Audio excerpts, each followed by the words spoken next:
A single missile strike lasting only minutes has triggered a far larger geopolitical question.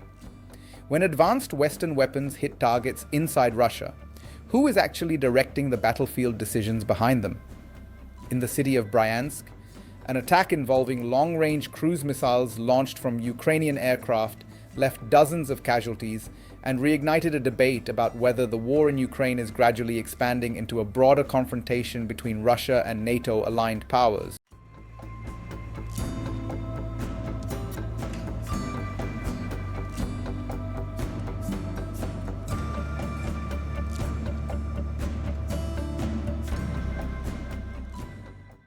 What happens next could shape the future trajectory of the conflict. If attacks using Western-supplied weapons continue deeper inside internationally recognized Russian territory, Moscow may interpret the situation as direct participation by foreign states rather than indirect support for Ukraine.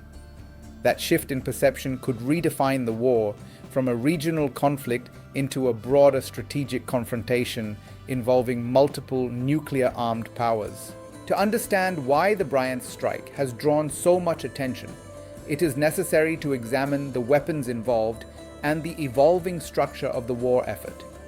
The attack reportedly involved Storm Shadow cruise missiles launched from Ukrainian Air Force Su-24M strike aircraft. Storm Shadow, known in France as Scalp EG, is an air-launched cruise missile developed jointly by the United Kingdom and France. The weapon is designed for long-range precision strikes against hardened infrastructure such as command centers, logistics hubs, and ammunition depots. Storm Shadow missiles have a reported range exceeding 250 kilometers and rely on a combination of inertial navigation, terrain mapping, and satellite guidance to reach targets with high accuracy. Because of the complexity of the system, the integration of these missiles onto Ukrainian aircraft required technical modification and specialized operational planning. Ukrainian Su-24 aircraft were adapted to carry the missiles after the war had already begun, transforming aging Soviet-era platforms into long-range strike assets capable of reaching deep behind front lines. Russian officials have claimed that the Bryansk strike involved 7 of these cruise missiles and resulted in 48 casualties, including 7 deaths.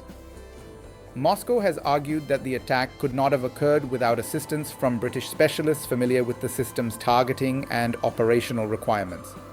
Russian government representatives have used the incident to argue that Western states supporting Ukraine are increasingly involved in operational planning rather than merely supplying equipment. The broader context behind these claims involves a gradual evolution of Western military assistance to Ukraine since the conflict escalated in February 2022. Early support focused primarily on defensive systems such as anti-tank missiles and air defense equipment.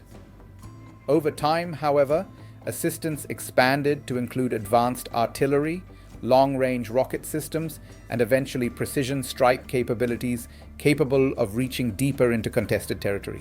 In January 2024, Germany's chancellor acknowledged that foreign personnel from several countries had provided technical assistance related to the deployment of certain advanced weapon systems in Ukraine. Although such support has been described as advisory or logistical, it has reinforced Moscow's argument that the war involves increasing levels of external participation. During the second half of 2024, both the United Kingdom and France significantly expanded deliveries of Storm Shadow and Scalp EG missiles to Ukrainian forces. These deliveries occurred alongside diplomatic discussions among Western governments about whether Ukrainian forces should be permitted to use long-range weapons against targets located inside Russia's internationally recognized borders, rather than only in disputed regions such as Crimea. The debate surrounding these restrictions reflects a central tension within the conflict. Western governments supporting Ukraine have attempted to balance 2 objectives simultaneously: providing sufficient military assistance to strengthen Ukraine's defensive capabilities while avoiding actions that might trigger direct confrontation between NATO and Russia. In September 2024, the United Kingdom approved the use of Storm Shadow missiles for strikes beyond previously limited areas, a decision that represented a significant escalation in operational flexibility for Ukrainian forces. At the same time, British and French officials reportedly encouraged the United States to consider allowing Ukrainian forces to employ American-supplied ATACMS ballistic missiles for similar deep strike missions. These discussions highlight how the technological characteristics of modern weapon systems shape strategic decisions. Long-range precision weapons offer the ability to disrupt logistics networks, command centers, and infrastructure far from front lines. Yet their use also increases the likelihood that targets inside a sovereign state's territory could be struck by weapons supplied by foreign governments. Russian military planners have repeatedly emphasized the role of foreign specialists involved in operating or maintaining complex systems in Ukraine.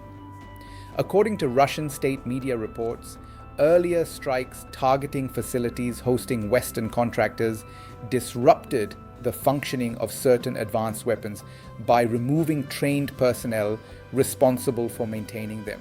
Two possible scenarios illustrate how the situation could evolve. In one scenario, Western states continue expanding the range and capabilities of weapons provided to Ukraine while maintaining that their personnel are not directly engaged in combat operations. Under this framework, the conflict remains formally limited, even as advanced technology plays a growing role in shaping battlefield outcomes. A second scenario involves Russia concluding that the operational involvement of foreign personnel effectively transforms supporting countries into active participants in the conflict. If that interpretation gains traction in Moscow's strategic calculations, retaliation might target logistical networks, training facilities, or infrastructure associated with countries supplying advanced weapons. The strategic balance is further complicated by Russia's development of new long-range strike capabilities. Russian officials have highlighted the introduction of systems such as the Oreshnik hypersonic intermediate-range ballistic missile, presenting them as tools capable of striking targets far beyond the immediate battlefield.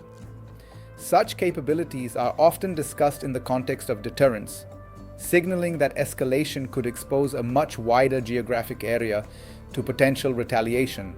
At the same time, NATO members have expanded their military presence across Eastern Europe since the start of the war.